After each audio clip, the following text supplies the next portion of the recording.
Gladiator 2 fue la secuela de una película que marcó el cine histórico para siempre y recuperó la antigua pasión por el Imperio Romano. Después de que en Guías de Roma hayamos desgranado el rigor histórico de Gladiator para intentar separar la realidad de la ficción, hoy vamos a hacer lo mismo con Gladiator 2, de una manera más resumida, para ver si supera históricamente a su predecesora. Comprobaremos qué se ha corregido y lo que se ha hecho aún peor después de todos estos años. No te lo pierdas porque te va a sorprender. Bueno, o tal vez no. Bienvenido a la taquilla del César. Soy Waldo Roca y esto es Guías de Roma.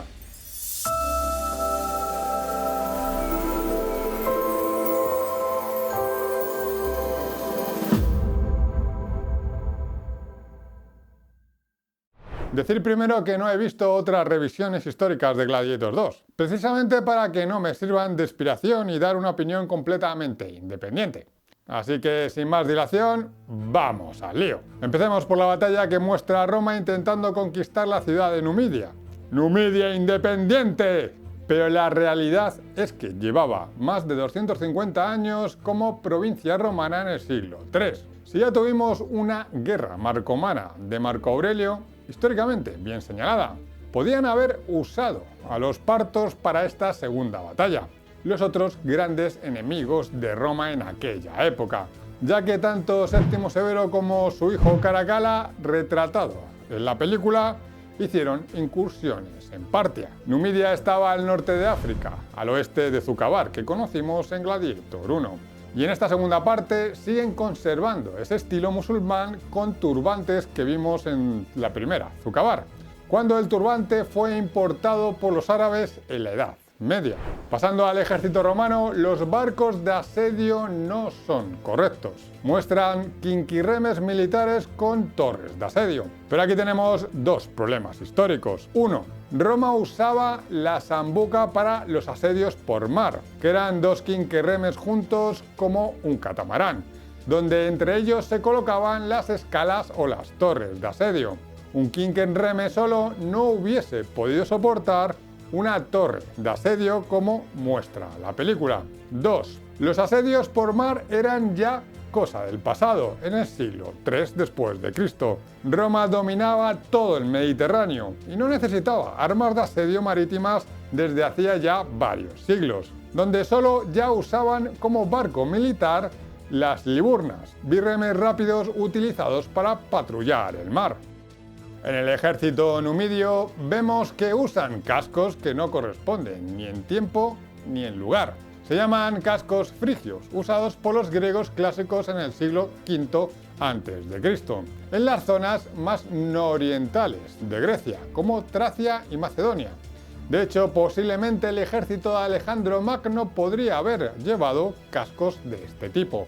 El resto de estilos de cascos de los numidios son invenciones que tienen diferentes inspiraciones. Entre los romanos vemos al típico legionario con scutum y la lorica segmentata, junto a arqueros con la lorica jamata. Es correcto, pero curiosamente el casco de los arqueros es un casco que no corresponde a los que llevaban los arqueros romanos, que sí se exponen correctamente en Gladiator. Lo que sí se corrige es quitar el oficial romano genérico y poner a un centurión correctamente uniformado. También los portaestandartes, los sniffer, se ven más claramente que en Gladiator, pero me sigue faltando el optio, el último al mando de la legión. También vemos que siguen usando muñequeras como siempre hace Hollywood, cuando los romanos no las usaban. Aunque en la batalla vemos que los soldados romanos no las llevan. Curiosas elecciones de vestuario. Las loricas musculatas se ven como de cuero, opacas, cuando eran de metal y brillantes. Un error muy típico de Hollywood. Además de usar elementos de fantasía como estos cascos romanos. Pero por lo menos han sustituido la capa de superhéroe por un paladamentum, cogido con una fístula. Más correcto históricamente. En esta escena también introducen la máscara de guerra, siendo un detalle interesante. Es más característica de los equites y se usaba en el siglo III por las legiones romanas, aunque se cree que eran para exhibiciones y actos ceremoniales. En esta otra imagen podemos ver el estandarte de la legión, Tercera Augusta, legión formada en época de Augusto, que estuvo activa hasta el siglo IV y que se encargaba de defender el norte de África, con lo cual tiene cierta coherencia dentro de la ficción de esta batalla que nunca existió. Y por fin también tenemos la trompeta de batalla, el corno, usado en las legiones romanas que en la primera parte no aparece. En este asedio tiene más sentido el uso de las catapultas, las onagro, como arma de defensa, que de ataque en el bosque, de Gladiator, pero siguen mostrando recipientes de cerámica como munición y líquido inflamable, que no hubiesen soportado la inercia al ser lanzados, como ya explicamos en nuestro vídeo sobre la batalla de Gladiator, que además son más grandes, pero curiosamente algunos de estos recipientes explotan como petardos y otros son casi bombas nucleares. Un detalle positivo es que mezclan legionarios con lorica segmentata con auxiliares, con lorica hamata, o que tienen incoherencias tontas, como mostrando aquí un ejército de centuriones. Recordemos que eran los líderes de una centuria formada por más o menos 80 legionarios, dependiendo de la época. Y ya estamos en Roma, en el desfile triunfal. Siguen usando, como es de esperar, ejércitos entrando en el foro, pero como ya explicamos, dentro del Pomerium sagrado no se permiten ejércitos y los soldados vestían con toga. Hablando de toga, hablemos ahora de la vestimenta de Gladiator 2. Sobre los pretorianos les han cambiado la armadura, a mi gusto más fea que las anteriores, con un toque aún más de fantasía. Recordemos que los pretorianos no vestían armadura en sus labores en Roma, como vimos en el episodio de la vestimenta imperial. Los emperadores seleccionados en esta película son Geta y Caracalla, hijos de Séptimo Severo, de los que hablaremos sobre su historia más adelante en el vídeo. Al principio son representados con armadura, no son muy históricas, pero mira, por lo menos son brillantes. Y por supuesto, en la Roma antigua nadie ha llevado una capa con flecos, como la que lleva Geta en esta imagen, y mucho menos blanca, ya que el color asociado a los emperadores es el púrpura imperial.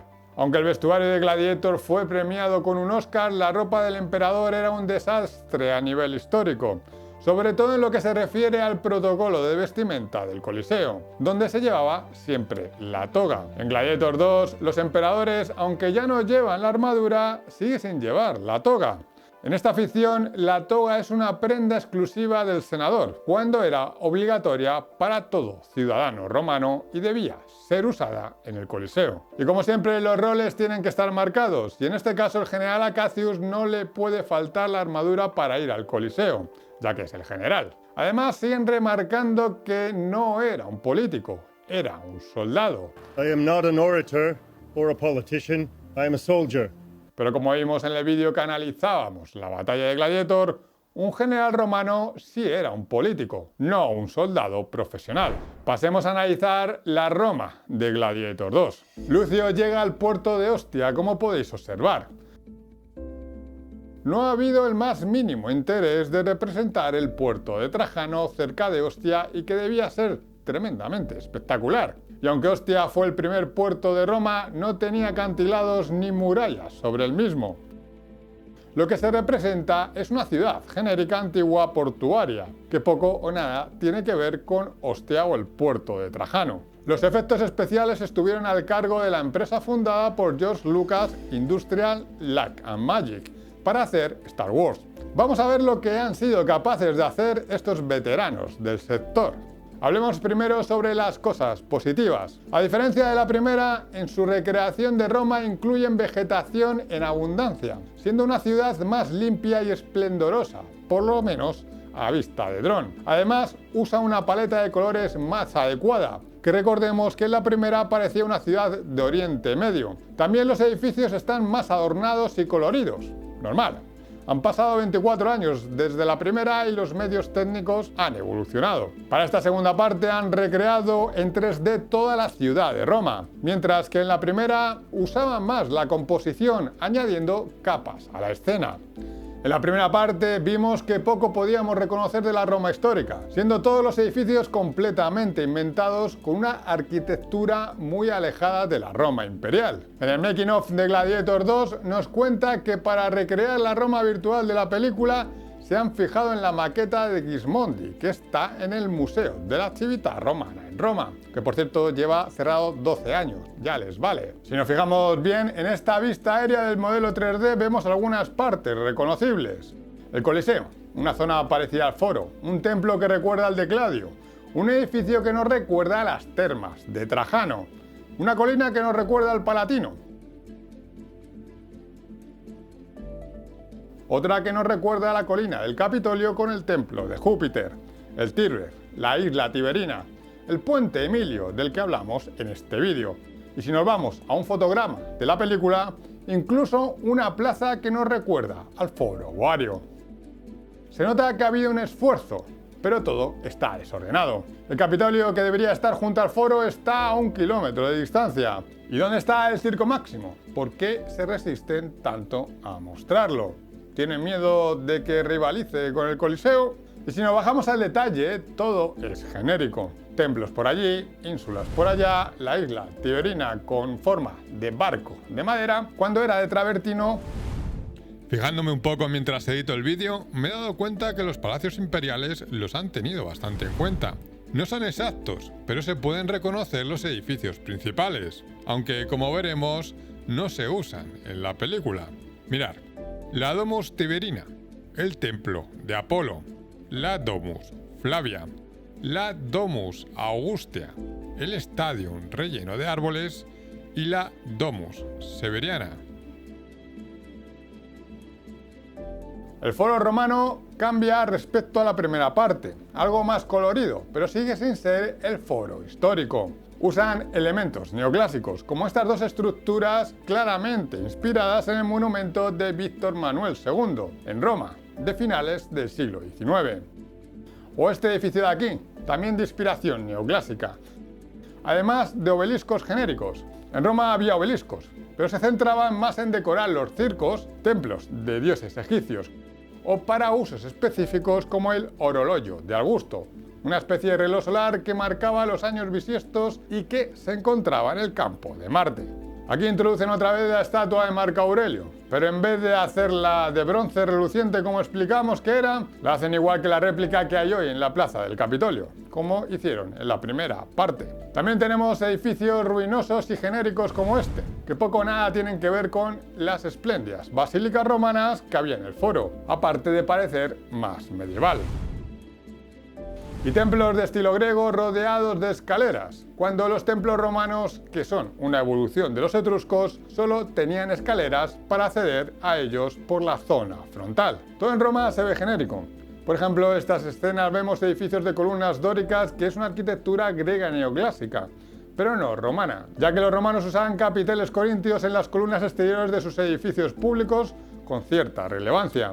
También se reciclan escenarios de la primera parte. Por ejemplo, esta plaza de aquí con las 3 columnas. Han pasado 24 años y ahí siguen, arreglando la misma columna que en la primera parte. Esa poca eficiencia tampoco es romana. Ya contamos que ese estilo de columnas como enterradas están inspiradas en el Foro de Nerva y no les parecieron suficientes, así que hicieron otras 3 o 4 más en la plaza del Coliseo. Por supuesto, desgastadas, decadentes, igual que la estatua que hay enfrente. Nada que ver con la Roma histórica. En esta vista de dron de la plaza del Coliseo, notamos que hay una coherencia urbana, ya que la ciudad se ha diseñado íntegramente en 3D, mezclada con decorados físicos hechos a manos. Se pueden identificar los mismos elementos en diferentes escenas. Recordemos que el nombre del Coliseo viene de la estatua colosal de bronce que había en su plaza, y en la primera parte usaron un pie grande para representarlo, en vez de toda la estatua. Bueno, pues este pie lo han mantenido, pero ahora, en vez de bronce, es de piedra.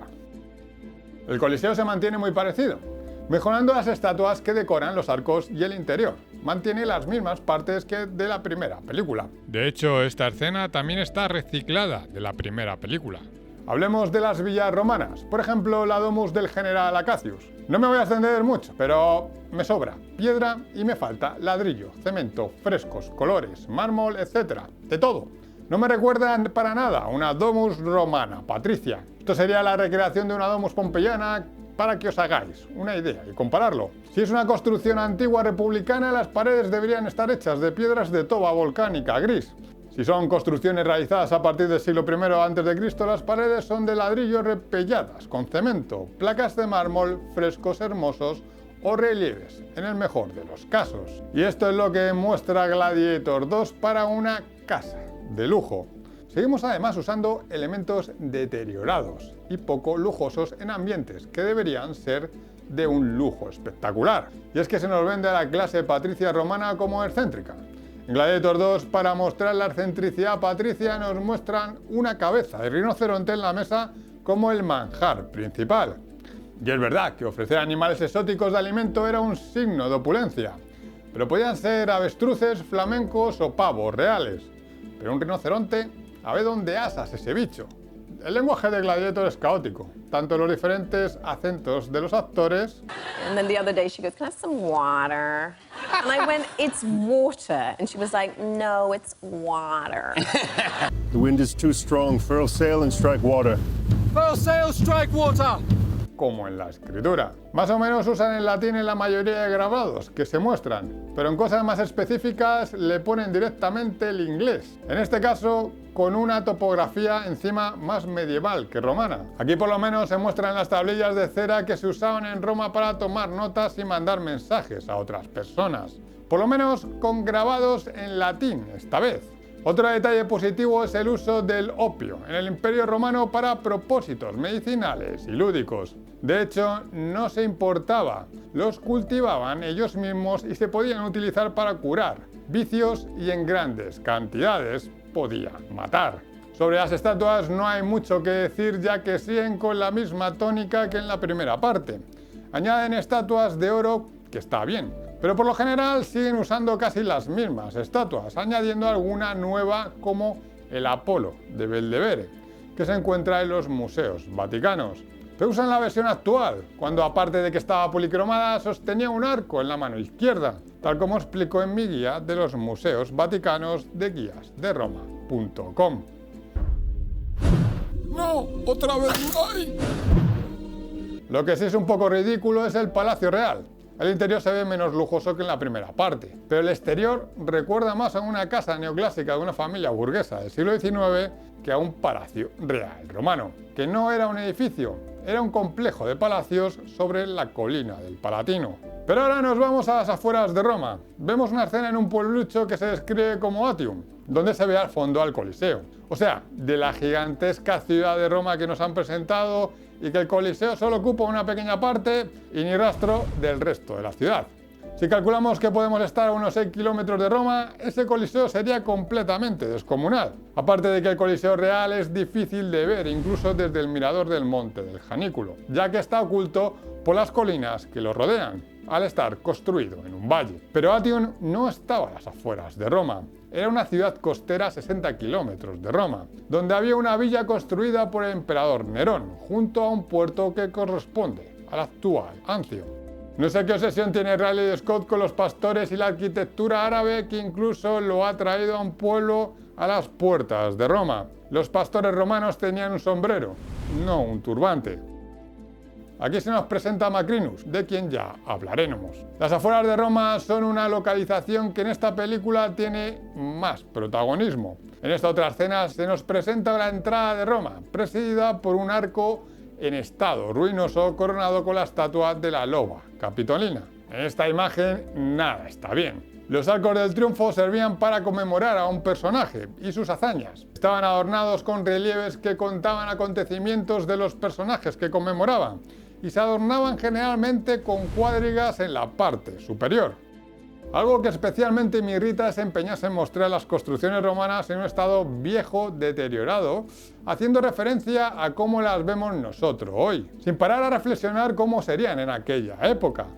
Y sobre la loba capitolina no era una imagen que se usase para coronar un arco. Pero es que además, como vimos en este episodio, la loba romana se mostraba de manera diferente, ganando fuerza la teoría de que la loba capitolina fuese medieval. Además de que los gemelos fueron añadidos en la época moderna, inspirados precisamente en la imagen de la verdadera loba romana. La última parte de la película se desarrolla en esta zona. Por tanto, la primera como esta segunda, más allá de las murallas de Roma, solo hay campo y ruinas. La realidad histórica de la que hablaremos en otro episodio es muy diferente. Fijaros en este grabado del kilómetro 8 desde la muralla aureliana en la vía Apia en el siglo XVIII. Muchas ruinas, ¿verdad? Las orillas de las carreteras romanas estaban plagadas de mausoleos que podían ser tan grandes como edificios, por no contar también las entradas ornamentadas para acceder a las lujosas villas romanas a las afueras de la ciudad. Así que esta imagen de la zona exterior de Roma rodeada de campo vacía de construcciones no es para nada correcta. Ni siquiera las murallas exteriores existían, porque en la época de Caracalla todavía no se habían construido las murallas aurelianas, y las únicas murallas que protegían la ciudad eran las viejas murallas servianas, con probablemente ya 800 años de antigüedad, completamente absorbidas por la ciudad en época de Caracalla. Y tampoco Roma estaba como en una colina, aunque les venía bien hacerlo así para la escena final, que prometía una batalla épica entre pretorianos y legionarios que nunca ocurrió. Sobre religión no puedo mencionar nada, porque aparte de nombrar alguna vez a los dioses, no hay sacerdotes, ni augures, ni vestales, ni ritos, ni nada. Por lo menos en la primera parte enseñaban algún rezo en el Alarium, pero ¿a quién le importa mostrar algo de la fascinante religión romana?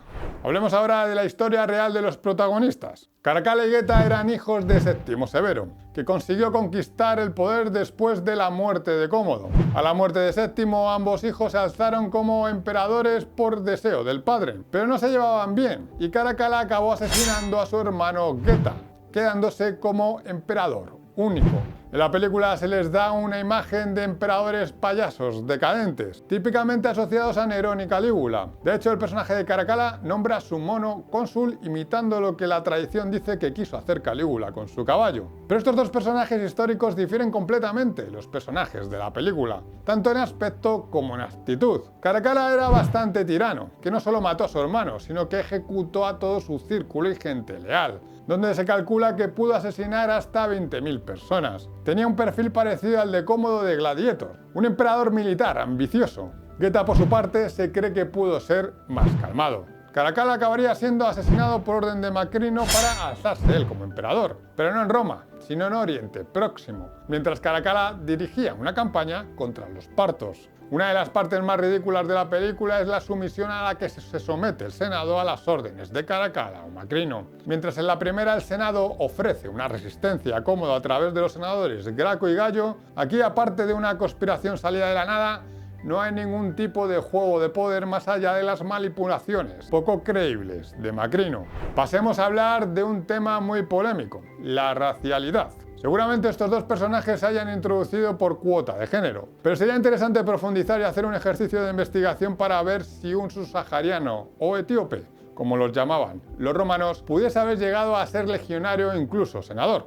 Lo dejaremos para un episodio en el futuro, y si no te lo quieres perder, suscríbete. Mientras tanto, si eres nuevo por aquí, te informo que aparte de analizar películas sobre Roma, en este canal tenemos como principal objetivo la titánica tarea de contar la historia cronológica de la ciudad eterna, desde la antigüedad hasta hoy, con la mayor calidad que me puedo permitir. Aparte de profundizar en otros temas sobre Roma, como su religión, su cultura e incluso la ingeniería. Revisa las playlists organizadas por temáticas, donde ya tenemos muchos episodios interesantes. Pero vamos a hablar de Macrino, interpretado por Denzel Washington. Se nos presenta como Macrino de Tisdrus, como si Tisdrus fuese su origen. Esta ciudad al sur de Cartago era famosa por sus espectáculos de gladiadores, ya que tenía el tercer anfiteatro más grande del imperio, el anfiteatro de Yem. Tiene sentido que si se presentan a Macrino como un lanista relacionado con los gladiadores, viniese de ahí. Pero Macrino originalmente era de Cesárea, o Quesaria, capital de Mauritania, y no era lanista. Era prefecto pretorio jefe de la guardia personal de Caracalla. De cualquier manera, nació originalmente en Cesarea, o sea, era mauri o moro. Mauri significa moreno, porque esa tierra, Mauritania, era la tierra de los morenos. Actualmente Marruecos, Argelia, Túnez, etc. está poblada de gente con tonos de piel que van desde los blancos hasta los oscuros. Macrino entonces era moro, y ese pelo tan rizado y crispado le delata. Escoger a un actor como Denzel Washington para este papel me parece correcto. Aparte es el mejor personaje de la peli de largo. Pero lo curioso es que si querían representar diversidad, podían haberlo hecho mucho mejor, porque tanto Séptimo Severo como su esposa Julia Donna eran libios. O sea que sus hijos Geta y Caracara también eran moros. Posiblemente también podían ser oscurillos de piel y pelo muy rizado. Sin embargo, en la película nos muestran a dos emperadores muy blanquitos. Hablemos ahora de anacronismos. Tenemos, por ejemplo, calabazas naranjas típicas de Halloween en Numidia. Estas calabazas son americanas, no se conocieron hasta el siglo XVI. La que se pudo cultivar en el Mediterráneo era la calabaza legenaria cicesaria. Los romanos no usaban pinzas de ropa para tender la ropa, o por lo menos no está documentado, y en frescos que muestran una lavandería como este no aparecen. Sin embargo, usaban jaulas para colgar la ropa. Sobre armas de la primera batalla tenemos el trabuquete, un arma de asedio que, aunque se cree que pudo inventarse en la China del siglo V a.C., no se ve en el Mediterráneo hasta la Edad Media. En época romana, este arma era desconocida. Esta escena está representada en un Egipto del siglo III con unas pirámides en estado ruinoso. La incompetencia de Ridley Scott de representar el mundo antiguo en su máximo esplendor, en vez de ruinoso, como lo vemos ahora. Y aunque estamos hablando de Egipto del siglo III, donde tendríamos una sociedad helenizada, con una mezcla de costumbres y dioses grecorromanos y del antiguo Egipto, insisten en ofrecernos una sociedad y una estética puramente árabe. Bueno, pues en esta escena vemos a Lucio de niño jugando al fútbol. Esto viene del relieve de Písqueros de origen griego del siglo V a.C., que muestra a un hombre con una pelota en el muslo. Y la FIFA lo tomó como un símbolo de la primera forma de fútbol. Y se ha creado una especie de bulo de que los romanos jugaban al fútbol. Pero ese juego griego no era como el fútbol, se parecía más al rugby. Y se usaban las manos para pasarse la pelota. Los romanos adoptaron este juego, el Harspastum, y seguramente usaban otros juegos que incluían el uso de una pelota, pero aunque pudiesen golpear el balón con el pie, ¿a quién no le gusta dar un patadón al balón? No hay indicios de juegos que incluyesen exclusivamente usar los pies, y menos un portero y una portería. Una muestra más de la poca seriedad histórica con la que se hacen este tipo de películas. Aquí vemos al praecone que anuncia los juegos con un megáfono. No hay pruebas de que los romanos usasen megáfonos. Los praecones sabían proyectar su voz, y la acústica del edificio ayudaba a ser escuchados. Y es curioso que se use un megáfono en este anfiteatro pequeño, pero en el Coliseo no. También tenemos las terracitas. ¿A quién no le gusta una cerveza bien fría en una terracita, eh? Una costumbre muy latina que a los extranjeros les encanta. Bueno, pues a los romanos no tenían terrazas. Sí les gustaba sentarse al aire libre a comer y beber, pero las estrechas calles romanas no se prestaban a dar ese servicio. Y en las plazas y los foros no había thermopolium o tabernae, que eran los locales donde podían comer y beber algo. Había mercadillos. Seguramente estos locales podían tener terrazas internas, pero no en la calle.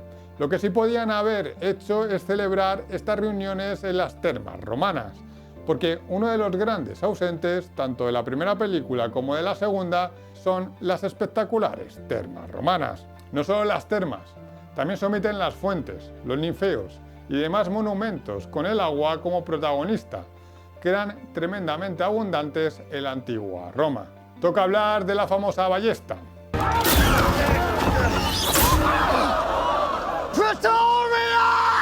¿Existían las ballestas en el Imperio Romano? La respuesta es sí, aunque no era un arma común, no se usaba para la guerra.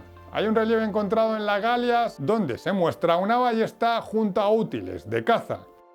La tecnología de una ballesta era perfectamente conocida por los romanos en sus famosas balistas, y tiene sentido que también pudieran usar ballestas. Lo que pasa que con su escasa cadencia de tiro no las hacía útiles para las tácticas militares de la época, aunque hay escritos romanos que hablan de intentar usar arcos mecánicos para los jinetes. De cualquier manera, para la caza, donde la cadencia de repetición no es tan crítica, pero la precisión y la velocidad de disparo son claves, sí que era un arma mucho más apropiada. Ahora toca hablar de gladiadores. La primera introducción a los espectáculos de gladiadores se nos presenta en Atium. Era esa ciudad medio árabe inventada a las afueras de Roma de la que ya hemos hablado, con un anfiteatro un poco cutre, que no hubiese tenido el sello de calidad romana.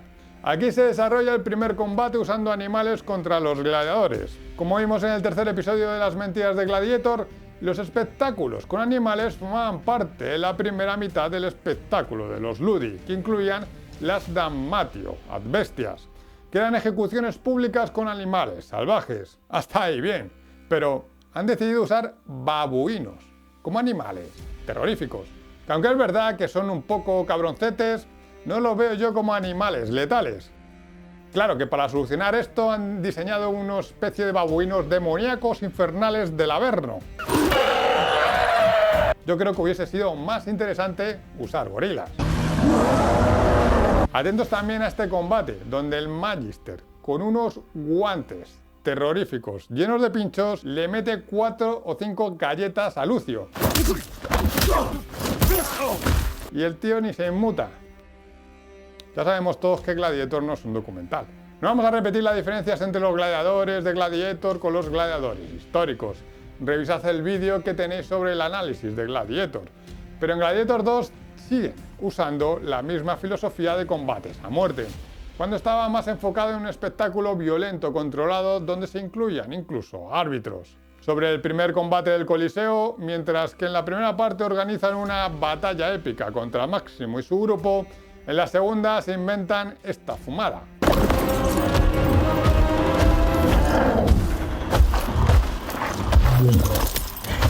En esta parte se centran más en los animales que en los combates entre personas. Ya vimos que los animales se usaban para cazarlos, para ejecutar sentenciados, para batallas, entre ellos o incluso para espectáculos circenses. Los rinocerontes podían ser uno de estos animales más exóticos que han pisado el Coliseo. Se ha documentado un combate entre un rinoceronte y un oso. Spoiler, al oso no le fue bien. Incluso el mismísimo Cómodo cazó este animal. El uso de un rinoceronte en el Coliseo es históricamente acertado. Otra cosa es montarlo como si fuese un caballo. En la siguiente batalla tenemos lo que se conoce como una naumaquia, una lucha de barcos para dar espectáculo. Se ha comentado mucho esto ya. Hubo 2 naumaquias documentadas en el Coliseo, una por el emperador Tito en su inauguración en el 80 después de Cristo y otra 5 años después en el 85 después de Cristo por su hermano Domiciano. Luego se construyó el hipogeo, que es el laberinto debajo de la arena donde estaban los mecanismos para sacar elementos a la misma. Y ya con esa estructura no se pudieron hacer más naumaquias. Además en Roma había varios lagos artificiales donde se hacían naumaquias, aparte de usar lagos naturales en los alrededores, como en el lago Fucino. Pero ya hablaremos de eso en este canal cuando toque. El problema que yo veo en esta escena, independientemente de las exageradas escalas de los barcos y el Coliseo, son los polémicos tiburones. Precisamente porque quedan muy artificiales. Los romanos eran capaces de muchas cosas, pero no sé si entre ellas estaba capturar y transportar un tiburón vivo al Coliseo. Pero lo más ridículo es que perfectamente podían haber usado cocodrilos del Nilo, algo perfectamente factible.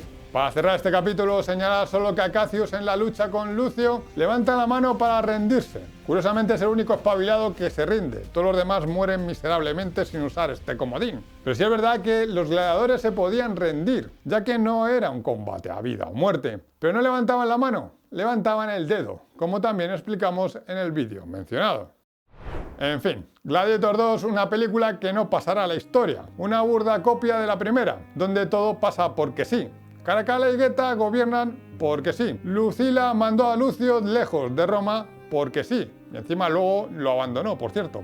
Lucio adulto sabe luchar y liderar porque sí. Lucila lo reconoce porque sí. Bueno, porque toca la arena. O sea, porque sí. Acacio quiere derrocar a los emperadores porque sí. Caracalla mata a su hermano por una rabieta porque sí. Lucio conoce las frases de Máximo porque sí. Se reconcilia con su madre porque sí. Convence a los ejércitos para que lo sigan porque sí, etcétera, etcétera. Un claro ejemplo de la decadencia del cine de hoy, donde solo interesa facturar con secuelas que nadie ha pedido, aportando efectos especiales y poco más. Y esto, señores, es el análisis de Gladiator 2. Ya sabéis que si queréis apoyar el canal podéis dar un like y decirme en los comentarios qué os ha parecido esta Gladiator 2. Y si queréis ir un poco más allá, pues ya sabéis, podéis hacer una donación en Ko-Fi, darnos un thumbs o adquirir una de nuestras guías en guiasderoma.com. Muchas gracias por ver este vídeo y como siempre, que los dioses os sean propicios.